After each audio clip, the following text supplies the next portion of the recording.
Oke, saat ini kita akan bahas tentang memendam kebencian atau menyimpan dendam. Ya, ada berapa banyak sih di antara kita, saya yakin kita semua pasti pernah dikecewakan. Apalagi kita begitu percaya sama orang lain, ya. Kemudian kepercayaan kita ini disalahgunakan. Ya tentunya kita semua pasti pernah kecewa.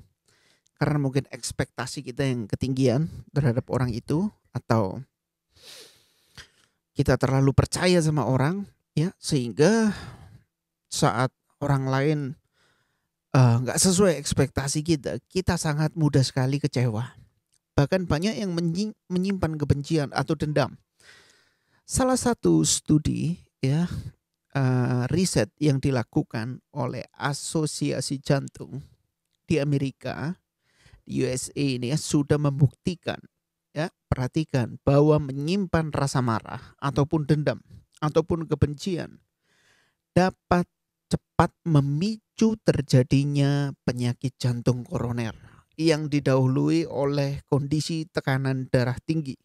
Ada banyak orang yang nggak sanggup menahan kemarahan. Dia melampiaskan kemarahannya, kebenciannya, sehingga itu merugikan dirinya sendiri. Ya, menyimpan dendam juga dapat mengakibatkan masalah mental. Karena beberapa di antaranya, ya, penyakit mental ini seperti depresi, gangguan kecemasan, ya, gangguan stres pasca trauma, dan menurunkan imun tubuh, sehingga orang yang suka nyimpen kebencian itu biasanya gampang terserang penyakit. Saya kasih ilustrasi seperti ini ya. Kita itu punya uang 100 juta, teman-teman semua. Ketika kita punya uang 100 juta, kemudian ada orang yang mengambil 100.000, ya. Kita masih punya 90 juta 900.000 ini ya. Ketika kita punya uang 100 juta, lalu ada yang ngambil 100.000, apa yang kita rasakan? Biasa aja, karena kita masih punya 99,9 juta. Ya, tetapi banyak orang ketika dia punya dalam satu hari dia punya 86.400 detik, lalu ada orang yang mengumpat sama dia, ada orang yang ngehina dia, ada yang orang ngejek dia. Mungkin 10 detik, kita kan masih punya 86.390 detik. Tapi kebanyakan orang, dia memikirkan di mana 10 detik itu dia dihina dan dia menyimpannya dalam hati, sehingga seluruh harinya, sehingga seluruh 86.400 detiknya dalam sehari itu rusak, suasana hatinya rusak. Ya teman-teman semua, apa yang mau saya sampaikan di sini adalah jangan simpan dendam, jangan simpan kemarahan. Hati kita ini luas, ya.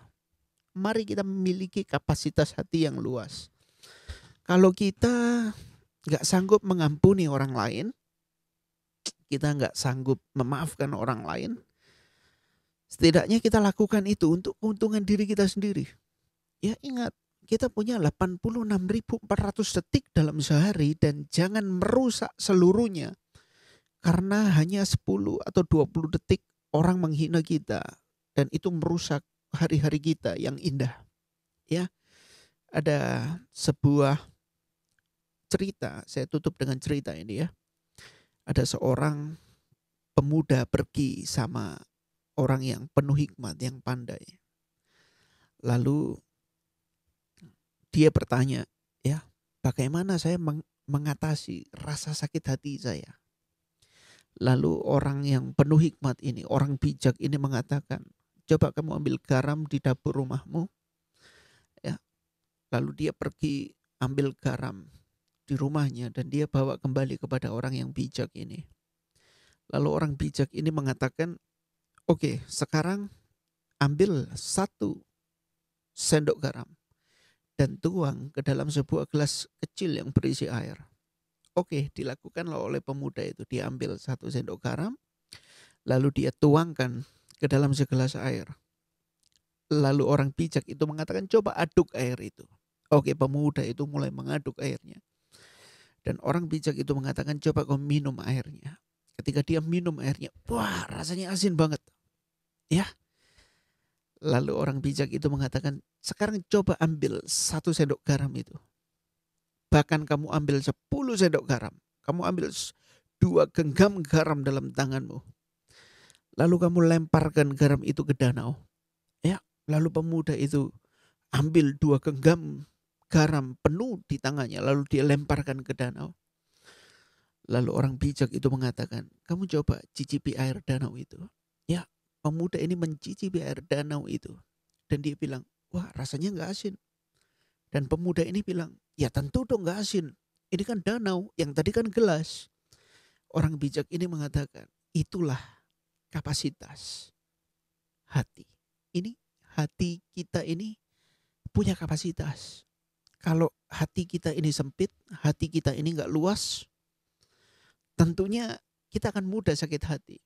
Ya, ada orang yang lempar garam dikit akan mudah asin. Jadi kita minta sama Tuhan kapasitas hati yang diperluas. Sehingga kita gak mudah tersinggung, gak mudah marah, gak menyimpan dendam. Kalau kita simpan itu semua kita yang rugi sendiri. Ya. Tapi marilah kita punya kapasitas hati yang luas. Sehingga orang mau lempar garam sebanyak apapun. Itu gak mengubah kondisi hati kita. Amsal 4 ayat 23 mengatakan, jagalah hatimu dengan segala kewaspadaan. Karena dari situlah terpancar kehidupan. Coba kita komen di bawah. Barangkali apa sih yang susah? Ya, apa sih yang membuat kita susah untuk mengampuni orang lain? Kita lepaskan pengampunan bukan karena orang itu layak dapat pengampunan, tapi kita layak dapat kebahagiaan. Tuhan Yesus memberkati.